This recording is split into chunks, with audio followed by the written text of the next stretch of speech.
ഇന്നത്തെ ലോകത്തിൽ യുദ്ധത്തിന്റെ വാർത്തകൾ കേൾക്കുമ്പോൾ നമ്മുടെയൊക്കെ ഹൃദയം തകർന്നിരിക്കുകയാണ്. ഭാവിയെപ്പറ്റി അനിശ്ചിതത്വമായ ചിത്രങ്ങൾ മാത്രമാണ് നമ്മുടെ ഉള്ളിലുള്ളത്.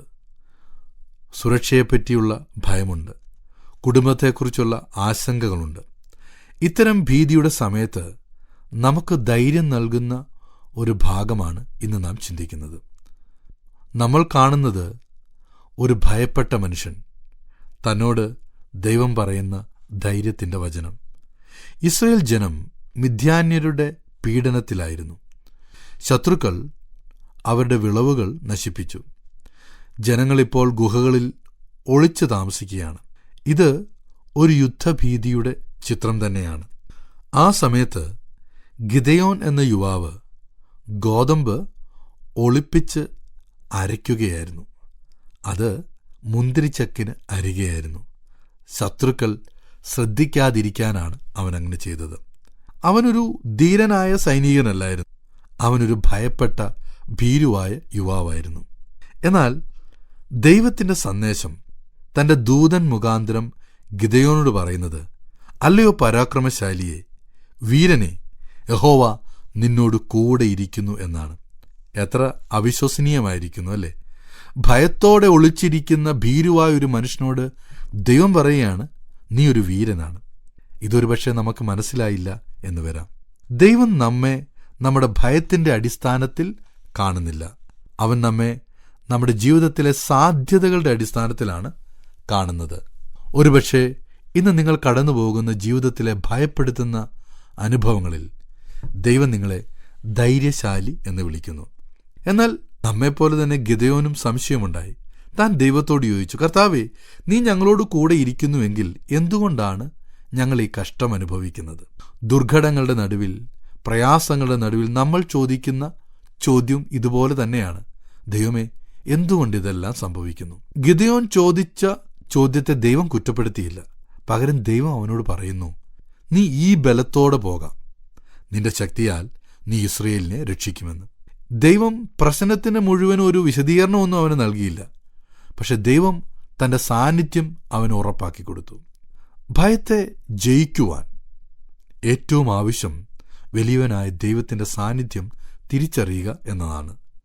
യുദ്ധത്തിന്റെ ശബ്ദങ്ങൾ, യുദ്ധത്തിന്റെ ഇരമ്പലുകൾ വലിയതായിരിക്കാം. പക്ഷെ ദൈവത്തിന്റെ വാഗ്ദത്തം അതിലും ശക്തമാണ്, ഞാൻ നിന്നോട് കൂടെ ഇരിക്കുന്നു എന്നത്. ഭയം പറയുന്നു, നീ ഒറ്റയ്ക്കാണ്. ദൈവം പറയുന്നു, ഞാൻ നിന്നോട് കൂടെയുണ്ട്. ഒരു ചെറിയ അനുസരണത്തിലൂടെയാണ് ഭയത്തെ മാറ്റുവാൻ ഗിദെയോൻ ആരംഭിച്ചത്. ഗിദെയോൻ ആദ്യം ചെയ്തതൊരു വലിയ യുദ്ധമല്ലായിരുന്നു. എന്നാൽ അവൻ തന്റെ വീട്ടിലെ ബാലിന്റെ ബലിപീഠങ്ങളെ ഇടിച്ചു. അതൊരു ചെറിയ നടപടിയായിരുന്നു, പക്ഷെ അത് ധൈര്യത്തിന്റെ തുടക്കമായിരുന്നു. ഭയത്തെ അതിജീവിക്കുവാൻ വിശ്വാസത്തിന്റെ ചെറിയ ചുവടുകളിൽ നമുക്ക് ആരംഭിക്കാം. ദൈവത്തിന്റെ ശക്തിയിൽ നമുക്ക് ആശ്രയിക്കാം. യുദ്ധഭീതിയുടെ സമയത്ത് നമുക്ക് നിയന്ത്രണമില്ലാത്ത കാര്യങ്ങളുണ്ടാകാം. പക്ഷെ ദൈവത്തിന് നിയന്ത്രണം നഷ്ടപ്പെട്ടിട്ടില്ല. ഇന്നത്തെ ലോകത്തിൽ നാം വാർത്തകൾ കേൾക്കുമ്പോൾ നമുക്ക് ഭയം വരാം. സാമ്പത്തിക അനിശ്ചിതത്വങ്ങളും കുടുംബത്തിന്റെ സുരക്ഷ, ഇവയൊക്കെ. പക്ഷെ ഗിദെയോന്റെ കഥ നമ്മെ ഓർമ്മിപ്പിക്കുന്നത്, ഭയപ്പെടുന്നവരെ ദൈവം ഉപയോഗിക്കുന്നു, സംശയിക്കുന്നവരെ ദൈവം തള്ളിക്കളയുന്നില്ല. ചെറിയ വിശ്വാസം പോലും ദൈവം മഹത്തായ വിജയമാക്കി മാറ്റുന്നു എന്നതാണ്. യുദ്ധങ്ങളെക്കുറിച്ചുള്ള ഭീതി നമ്മെ ഭയപ്പെടുത്താം. കാര്യങ്ങളൊക്കെ അനിശ്ചിതത്വത്തിലാകാം. എന്നാൽ ദൈവത്തിന്റെ സാന്നിധ്യം എപ്പോഴും ഉറപ്പാണ്. ന്യായാധിപന്മാരുടെ പുസ്തകം 6-ാം അധ്യായം 16-ാം വാക്യത്തിൽ ദൈവം ഗിദെയോനോട് പറയുകയാണ്, ഞാൻ നിന്നോട് കൂടെ ഇരിക്കുന്നുവെന്നാണ്. ഇന്നും ഇതേ വാഗ്ദത്തമാണ് ദൈവം നമ്മോട് അറിയിക്കുന്നത്. നിങ്ങൾ ഭയപ്പെടുന്നുവെങ്കിൽ അത് നിങ്ങളെ ദൈവത്തിൽ നിന്നും അകറ്റേണ്ടതില്ല, അത് നിങ്ങളെ ദൈവത്തോട് അടുപ്പിക്കട്ടെ. ഭയം അല്ല നിങ്ങളുടെ ഭാവിയെ നിർണയിക്കുന്നത്. ദൈവത്തിന്റെ സാന്നിധ്യമാണ് നിങ്ങളുടെ ഭാവി സുരക്ഷിതമാക്കുന്നത്. ഞങ്ങളെ വിളിക്കുവാൻ ആഗ്രഹിക്കുന്നുവെങ്കിൽ 0988-22-1957 എന്ന നമ്പർ ഉപയോഗിക്കുക. എല്ലാ ബുധനാഴ്ചകളിലും വെള്ളിയാഴ്ചയും രാവിലെ 11 മുതൽ 12 മണി വരെയുള്ള സമയം ഞങ്ങൾ നിങ്ങൾക്കായി പ്രാർത്ഥിക്കുന്നു. പ്രാർത്ഥനയ്ക്കായി വിളിക്കേണ്ട ഫോൺ നമ്പർ 079960010203.